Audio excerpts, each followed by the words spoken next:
Bon, je vous avoue qu'on est un petit peu dégoûté. Surtout que toutes les personnes avec qui on a parlé, ils nous disaient ouais, tu vas kiffer le Portugal, tu vas voir, tu peux faire ce que tu veux, tu peux te poser où tu veux, il y a des spots de fou, machin. Salut, nous, c'est Julie et Quentin. Après avoir sillonné la côte atlantique espagnole et le Portugal pendant 2 mois, faisant des rencontres et des découvertes de lieux incroyables, il est temps d'attaquer la route retour vers la France pour de nouvelles aventures. Mais je vous laisse découvrir ça avec nous dans les prochaines vidéos. Allez, c'est parti, on commence une nouvelle vidéo aujourd'hui. Et aujourd'hui, on est sur un spot qui est mythique parce qu'en fait, on est sur la plage du Nord à Nazaré, qui est la plage des big waves, des vagues de 30 mètres de haut, un truc de fou. Alors là, forcément, il n'y en a pas. On est en plein été et genre les vagues de 30 mètres, elles sont là l'hiver. Mais c'est quand même impressionnant d'être là et de voir des vagues qui sont genre ultra carrées, ultra lisses. Et puis il y a masse de monde à l'eau. Et du coup on va peut-être faire un petit fort où dedans il y a une petite expo avec des planches et des biographies sur les planches, des surfeurs qui se sont jetés sur les plus grosses vagues de Nazaré. Donc voilà, c'est tout. Allez, c'est parti. Ici sont exposés les boards des riders s'étant engagés sur les plus grosses vagues de Nazaré. Certains possèdent même des Guinness records. Toutes les nationalités sont réunies ici et ils pèsent une ambiance très particulière. C'est fou de voir la différence des planches utilisées. Certains en shortboard, d'autres en longboard et il y a même du bodyboard. Il y a aussi une explication sur la formation des big waves, c'est vraiment très intéressant. Étant un petit peu en retard sur notre planning, on reprend la route direction Lisbonne. On passe rapidement à Sintra, Julie tenait absolument à voir Quinta da Regalera et maintenant je comprends pourquoi. Ce lieu est magnifique et rempli de mystères. On y trouve le puits initiatique, une tour inversée de 27 mètres de profondeur. On y raconte qu'autrefois, elle servait pour certaines initiations à la franc-maçonnerie. Elle débouche sur un réseau de tunnels qui lui-même arrive sur une cascade. On y rejoint le jardin luxuriant du palais, là où encore des mystères se présentent à nous. On finit par voir le palais, une œuvre architecturale incroyable où rien n'a été laissé au hasard. Après notre visite, on voulait visiter le palais de Pena, mais c'était un petit peu compliqué d'accès et beaucoup trop chargé de monde. On a dit tant pis pour ce coup-ci, et du coup, direction Lisbonne. Ça y est, on est arrivé à Lisbonne, et avant de visiter la ville, j'ai choisi de faire une petite folie, donc c'est parti. J'ai presque toujours eu peur de l'eau, et ça s'est amplifié avec le temps. Même si chaque jour j'essaye de la dépasser, ce n'est pas toujours facile. Grâce au bodyboard, je réussis à dépasser les limites de la peur beaucoup plus facilement. Et c'est au Portugal que j'ai retrouvé cela. Alors quoi de mieux que de trouver une artiste locale pour graver cette étape sur mon corps.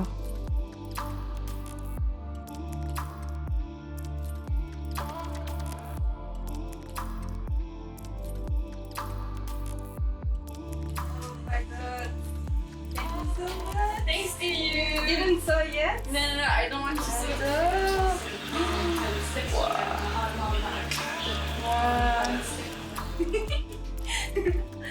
Yeah. I love it. Yes, of course. Thank you. Thank you so much. It's beautiful. Oh, I can't believe it. It's on the skin. Yeah, it is. Beautiful. Yes.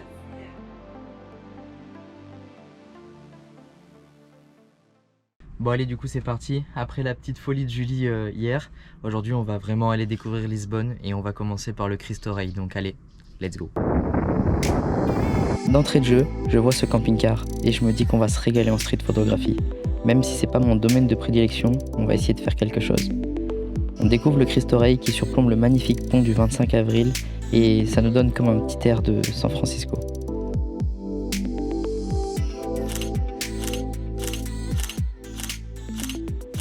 Bon, on vient de s'arrêter à l'ascenseur d'Ajusta qui est juste là derrière nous et on voulait monter mais il y a au moins pour 2h30 de queue.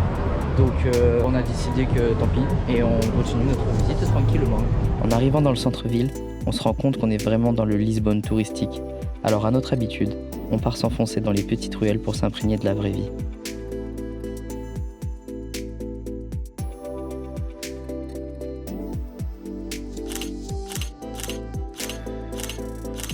On passe tout de même sur certains points touristiques, comme la tour de Belém. Mais c'est le mémorial juste à côté qui a retenu mon attention. Une ambiance solennelle et pour le coup je suis vraiment content de mes images. Bon, c'est clairement impossible de tout faire en une journée. Mais en tout cas ce qui est sûr, c'est qu'en une journée, on a le temps d'aller goûter des pâtisseries locales. Et ça, on va pas s'en priver. Attends, peut-être je mets du sucre, non? Vas-y. Du sucre ou de la cannelle? Je crois que c'est à la base avec de la cannelle. Ouais, on dirait vraiment du flan français, hein, c'est pas grave.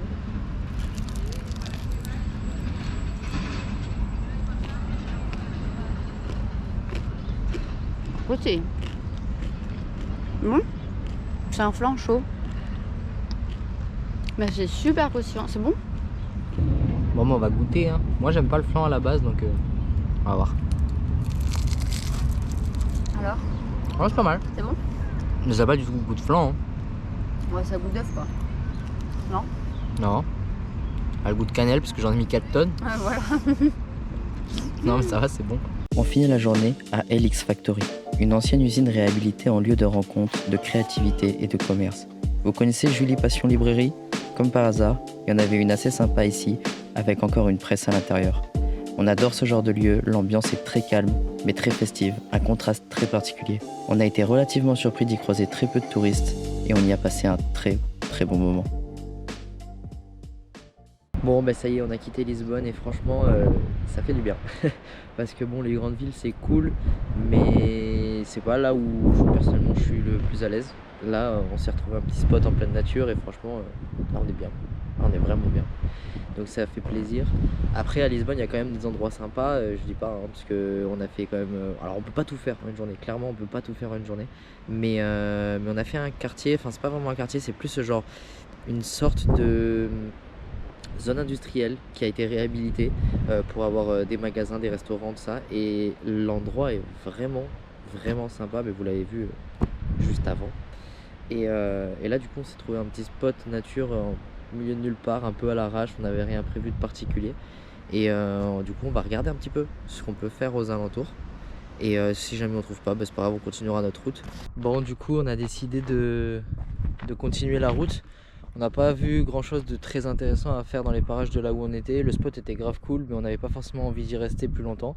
Donc là, on a décidé d'entamer la route vers le sud du Portugal. Donc aujourd'hui, on a passé 3/4 du temps à rouler. C'est pas le plus passionnant, mais ça fait partie de la van life. Donc petit spot de ce soir avec un petit lac juste là.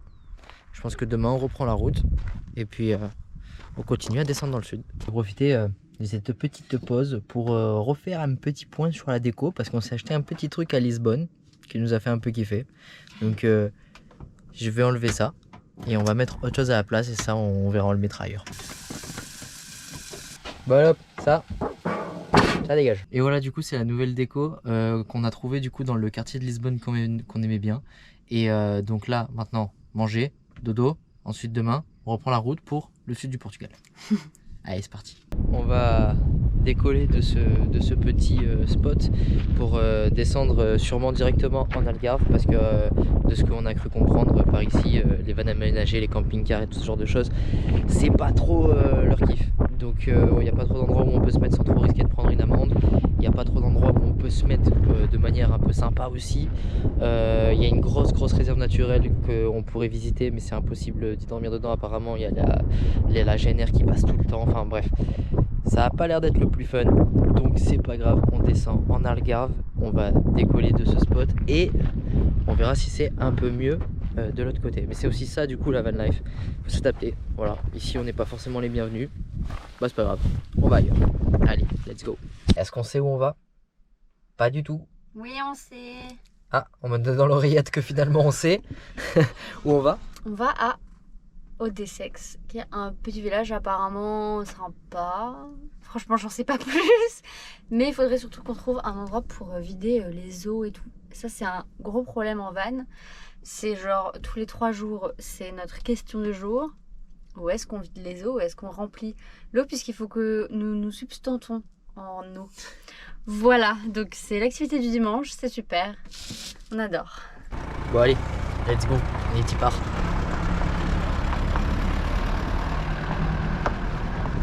On est aux abords de Odessex et ça commence à me pomper l'air. C'est-à-dire que c'est même pas qu'on n'a pas le droit de dormir. C'est que partout où on va, il y a des panneaux interdits de circuler pour les vannes, camping-cars et caravanes. Donc c'est un peu en train de me saouler. Mais c'est pas grave, faut garder la positive attitude, on va trouver un spot.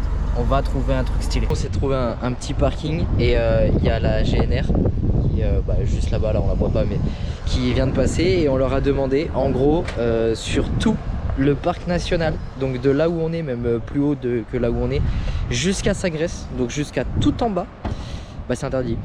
Totalement interdit. Ils nous ont dit que ça servait à rien de tenter, que de toute façon il y avait des patrouilles qui passaient tout le temps et qui vérifiaient, et ça confirme un petit peu ce qu'on a vu sur Park Fortnite, parce que sur Park Fortnite tout le monde se fait virer. Il y a quelques personnes qui arrivent à passer la nuit, mais bon, je pense que c'est un peu un coup de chance, où voilà, c'est ce jour-là il n'y a pas eu de patrouille, donc c'est un peu la merde. Mais c'est pas grave, du coup on va pas trop pouvoir longer la côte comme on avait prévu. On va peut-être rentrer dans les terres, ou alors on va prendre des campings, ou on sait pas trop. Là on est en situation de crise, il faut qu'on se réunisse au sommet pour décider ce qu'on fait. Mais bon voilà, pour le moment c'est un peu compliqué. Bon, je vous avoue qu'on est un petit peu dégoûté, surtout que toutes les personnes avec qui on a parlé, ils nous disaient ouais, tu vas kiffer le Portugal, tu vas voir, tu peux faire ce que tu veux, tu peux te poser où tu veux, il y a des spots de fou machin. Et en fait dans le nord du Portugal c'est plutôt vrai, il y a pas mal d'endroits quand même, des spots vraiment cool où on peut se poser. Et par contre dans le sud du Portugal ça a l'air d'être une misère, parce qu'il y a ce parc national et ils ont tout interdit. Alors apparemment c'est assez récent cette loi où ils interdisent aux vannes aménagées, camping-cars et caravanes de se poser. Mais du coup ça fait bien chier, on va pas se mentir. Donc on est un peu dégoûté. Mais bon, c'est pas grave, l'aventure continue, ça fait partie de l'aventure, on va trouver des solutions et c'est pas le plus grave. Orion va bien, Odette va bien, nous on va bien, donc l'aventure continue. Alors c'est incroyable, les gens ici ils savent qu'on n'a pas le droit de dormir. Du coup le mec qui est juste là, il est venu nous donner un flyer. Avec un sticker, c'est quand même, le mec fait bien la com, hein, franchement. Pour son camping.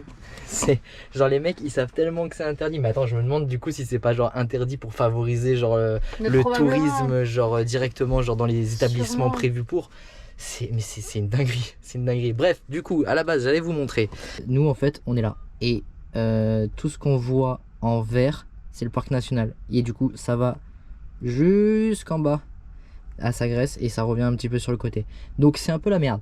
Mais là on a regardé genre à la frontière du parc, donc ici moi j'ai repéré un spot sur Park Fortnite qui doit être sur non pas sur Park Fortnite du coup, sur Maps, qui doit être sûrement nul, en plein milieu de rien et nul, mais ça va nous permettre de se poser, de réfléchir et de voir un petit peu ce qu'on fait.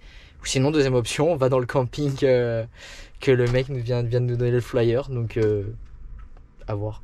Bon, du coup pour ce soir on va prendre l'option de facilité et on va aller dans le camping que le gars nous a donné le flyer là. Et comme ça on va pouvoir vider les toilettes, remplir l'eau, enfin comme d'hab vous connaissez, c'est toujours une partie de la Vine Life toujours très cool. Mais du coup voilà, on va prendre l'option de facilité, on va prendre une bonne douche chaude et puis on va réfléchir à ce qu'on fait pour la suite. Bon, voilà le campement pour la nuit à 16 €. Mais bon, pour une douche chaude 16 €, ça me bat. Bon, sinon, à part les galères, quelle est la première chose à faire quand on arrive dans une pinède? Poser son hamac.